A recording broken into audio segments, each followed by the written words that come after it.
Earlier today, Bethesda announced they will be attending E3 2019 and have their own press conference. So this is actually a pretty big deal this year compared to some of the previous ones. Over the past few years, it's just been taken for granted that, yeah, Bethesda's gonna have their own conference. But for 2019, I feel like that was really brought into question. Obviously, Bethesda, as the larger company, hasn't had the best PR and press, particularly following Fallout 76 and some of the controversy around that game. As a result, there's likely going to be even more critical eyes on this year's conference, and if they don't deliver something interesting, there might be a lot more backlash than there are in years past. It's also pretty interesting because we simply haven't heard from some of the heads of Bethesda, the two most notable being Pete Hines and Todd Howard. Since the weeks following Fallout 76's release, it's been relative silence from both of them. That's especially notable for Pete Hines, who is typically very active on Twitter. He's normally the one to host these conferences, so it's likely he'll be making a return. With some other companies like EA announcing no press conference this year, I wouldn't have been shocked to hear the same from Bethesda, but today we got news of the opposite. Bethesda will be holding an E3 press conference in their typical fashion on Sunday, June 9th at 5:30 p.m. Pacific time. This is roughly how they've done it over the past few years, although something notable, they've actually never started the conference this early. Typically, they actually started at around 6:30 p.m., where again, this year it's going to be 5:30 p.m. Does that mean there's going to be a ton to talk about? One thing that Bethesda actually does in this announcement is throw shade at Walmart Canada. Leading up to last year's E3 press conference from Bethesda, Walmart Canada actually leaked Rage 2 early, that being one of the major announcements they had planned. Bethesda actually ended up turning that into what seemed like a very successful marketing campaign. But outside of that, they only share a few other details around this. One sentence of note is, "We want to be together with all of you this year, and with that in mind, we are planning to invite more of you, our biggest fans, to join us on our biggest night of the year."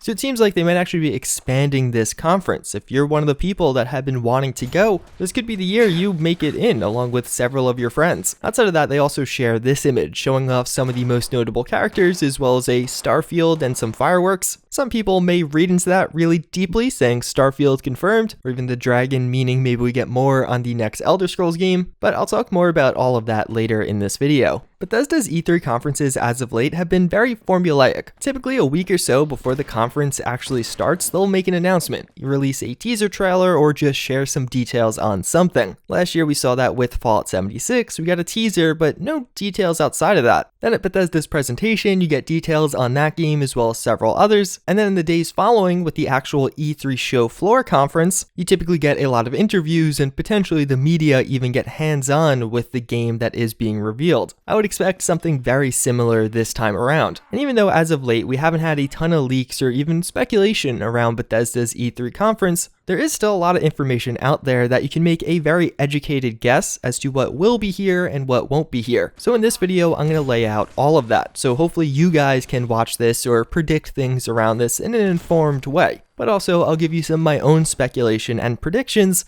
And let me remind you, I was actually partially right last year. I made a couple of videos speculating that a new Fallout was going to be closer than we thought, and lo and behold, we got Fallout 76. One of the first big things to keep in mind going into this conference is who is Bethesda. There's two separate Bethesdas, that being Bethesda Softworks, but also Bethesda Game Studios. Bethesda Softworks is the publisher and the person actually putting on the show. Under Bethesda Softworks, we do have several companies, and these are the developers that we will actually see revealing games, or not revealing games. So the potential candidates for this year's E3 are id Software, which was basically confirmed. They mentioned that we are going to be seeing more of Doom Eternal at this conference. Then we also do have Arkane Studios, Machine Games, Tango Gameworks, Zenimax Online Studios, and Bethesda Game Studios. The odd one out here is actually Avalanche Studios. These are the people developing Rage 2, but also made the Just Cause games. They're an oddity as they're not actually owned by Bethesda or Zenimax, yet of course they still are publishing one of their games. There always is the potential that maybe a new acquisition was made and we haven't heard about it, or even alternatively, that they're publishing a game for a company that isn't owned by ZeniMax Media, but naturally predicting that is fairly difficult. So I think if you just stick to this list of developers, you get a pretty good idea of what you potentially can see or won't see at this coming E3 event. For some of these guys, it's really obvious that they will have something to show, like they announced it last year and we haven't heard anything since then, while for some of the other ones, it's more up in the air. They haven't had a game come out in a couple of years, and it seems pretty likely this could be their year. In the rest of this video, I'm going to go through all of that, but if you're interested in one studio or another, or one game or another, I will have timestamps for all of the major ones down below. So to start things off, we do have id Software, and we're going to be seeing more of Doom Eternal. This is a game we actually got a pretty good look at. We saw over 15 minutes of gameplay at this past year's QuakeCon. This is going to be a sequel to last year's Doom, that being the 2016 Doom that you're probably all familiar with. And something pretty interesting around this game is it's actually slated to come out on the Nintendo Switch. And all the references as to where it's coming out, they mention PC, PS4, Xbox One, and Switch. We've definitely seen over the past few years Bethesda doing a pretty big push towards Switch and VR, and I wouldn't be shocked if that's more of a theme we see with even other announcements at this conference. Either new Switch ports or other games getting released on Switch immediately. So at this E3, we'll likely actually get an official release date confirmation. As of right now, we just know 2019. But even further, if it's going to be at this E3 conference, that means it's probably releasing after June. We also do have the previously mentioned Avalanche Studios. One of the interesting parts about this is Rage 2 actually comes out in May before the E3 conference. Considering their conference is roughly a month after release, I'd say if a major DLC is coming, that would be something they show. It has been confirmed in the past that Rage 2 will have both paid and free DLC, so perhaps the first big paid DLC would get announced at this E3 conference. Arkane Studios is the developer of Prey and Dishonored. Just last year, we saw a pretty big presence from them in Prey Mooncrash, which was a DLC, but really a bit larger than that, as well as a VR version. Unless they are working on another big DLC for Prey, I wouldn't expect to hear anything from Arkane Studios this year. It's almost confirmed that Machine Games will actually have a presence. These are the developers of the Wolfenstein series. At last E3, we actually heard and saw two games, that being Wolfenstein Youngblood and Wolfenstein Cyberpilot. Both of these are smaller scale games, Wolfenstein Cyberpilot being a VR spin-off that is only $20, and Wolfenstein Youngblood. This is actually going to follow the two daughters of one of the main protagonists of the regular Wolfenstein series. This is retailing right now for just $30. It's meant to be a really co-op focused game. We know both of those games are coming out in 2019, and I don't think they'll be the big reveals, but we'll probably get a lot more information on both of them. Although based on last year, the playtesting of Wolfenstein Cyberpilot didn't go super well. People didn't seem to love that one. Tango Gameworks is an interesting one. These are the guys that developed The Evil Within 1 and The Evil Within 2. We haven't seen a new game release from them since 2017 with The Evil Within 2. Although one of the interesting parts about that game, it never got any DLC. So outside of a few updates since the game's release in October of 2017, we haven't heard anything from this studio. They've probably or hopefully been working on something for the past couple of years. Whether or not that means we're going to see something like an Evil Within 3 announcement, I don't know. There was a 3-year gap in between the release of The Evil Within 1 and The Evil Within 2, but based on what Bethesda did last year, I wouldn't be shocked if we actually see a trailer or some news as to whatever Tango Gameworks is working on. I think this could be one of the new reveals that we first hear about at this year's E3, with a potential release date of 2020 or maybe even late 2019, although I think that's unlikely. The Evil Within 2 didn't do the best. It wasn't an underperforming game or a horribly reviewed game, but it also wasn't a blockbuster success like some of the other releases like Wolfenstein or Doom. From a story perspective, it definitely makes sense to have a third entry, but I'm not sure it actually makes sense from a financial perspective. Either way, my bets are on we hear something from Tango Gameworks at this E3. We then do also have Zenimax Online Studios. Those are the developers behind The Elder Scrolls Online. We also do have The Elder Scrolls Legends, which is technically a separate developer, but I'm just going to categorize these two together. It's very likely we hear something about each of these games. A new expansion for The Elder Scrolls Online or a new card pack for The Elder Scrolls Legends. It's a theme we've been seeing over the past few E3s, and I don't expect it to stop with this one.